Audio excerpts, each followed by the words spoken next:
the good guys came back and won in Cincinnati. The Ravens were down 10 in the fourth quarter, and Lamar Jackson passed his way to a victory in what is probably the most exciting game of the year so far.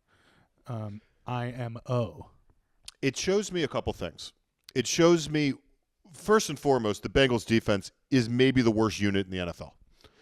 Because, let's be real, Bad. I don't know if that was real what Lamar did or fake or somewhere in between, but he hasn't done it yet this year, and he decided to do it that day on the road in their house, and that was a complete and utter embarrassment for the defense on every level. Well, we also own we being the Ravens, because I'm part of the team. We own the Bengals against Burrow. Burrow's 1-9 against the Ravens. Yeah, I mean, look, their philosophy, which is power running, more of a West Coast system. Obviously, Zach Taylor does come from the McVay tree, but he runs a little bit more of a traditional, really a more traditional scheme. It's not going to fool a defense like the Ravens when you have people that are with speed and size and ability and skill at every position. It doesn't match up well with quality defenses, what the Bengals do on offense. Well, their offense is get the ball to T. Higgins and Jamar Chase in short little routes and have them run after the catch on slants and hitches and stops or goes.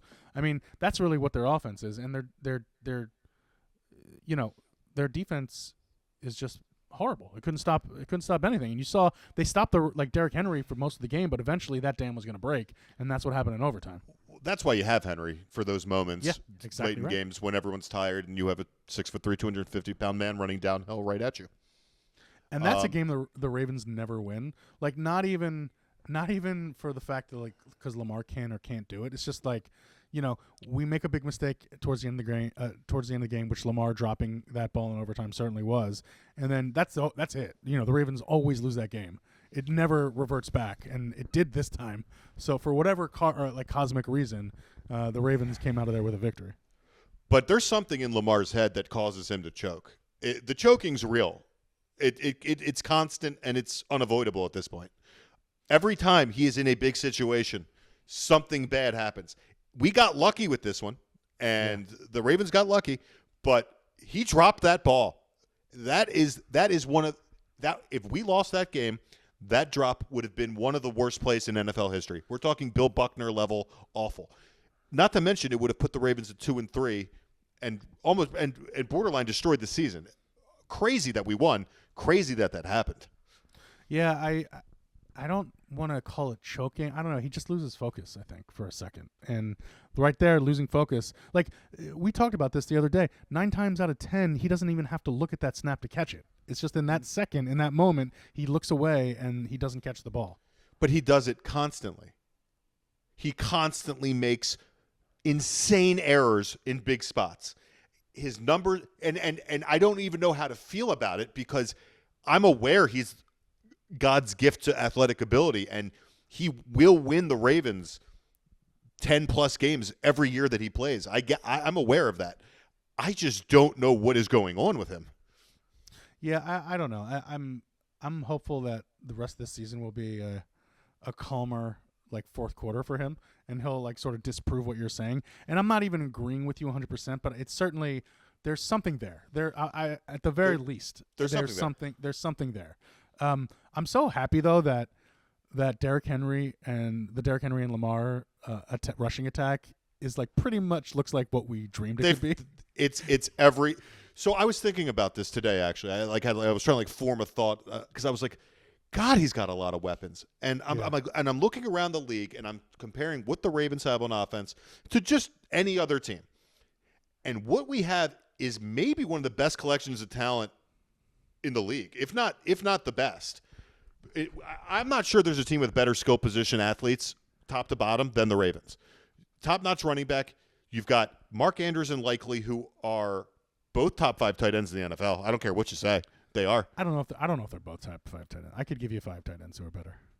What 5 tight ends are better than either one of those? Name 5 tight ends that are better football players that you, because I think Bowers, McBride, I'd still take Kelsey. McBride is not as good as Isaiah Likely. That's crazy. Hawkinson. Maybe. I'm saying that's 3 or 4 people. So both of them can't, whatever. But both of them can't be in the top 5. Okay, but either way, Andrews is better than all of them. Andrews is really good. If I don't know what's going on with him. He's getting covered and other people are open. You have Zay Flowers running routes, doing crazy things. He is above and beyond anything I could have imagined, to be honest with you. Flowers is really, really strong. And Bateman's coming out of his shell. Yeah, Bateman is sort of becoming that possession guy who can also has the speed to go deep, which I really like. And Aguilar, even though every single catch Aguilar makes, like he tips it to himself or he bobbles it quickly and then like gathers it into his body. It's very scary to watch, but he's making the catches, so I can't be too upset. It's just a really good offense, and it's going to be really interesting how many points they score a week, because I think with this type of offense and the kind of size that they have in front of them, once the train starts moving, it's going to get really, really hard to stop. It's far and away the best weapons that the Ravens have had ever, offensive weapons, and they look like the team that can just do the most on offense in the league, whether that's in the passing game or the running game. I am significantly concerned about their secondary, though. Marcus Williams really can't play you can't play him anymore. He's unplayable to me. I saw Harbaugh was talking about him after the game and said Marcus is going to get there. I saw some flashes. He's just getting his legs under him. He'll be back making good plays. So, Harbaugh sees these guys day in, day out. Did you watch him, Chase? Did you watch him try to go after Jamar Chase? I did see it. It was rough. It was rough is an understatement, my friend. It worries me, but we'll see.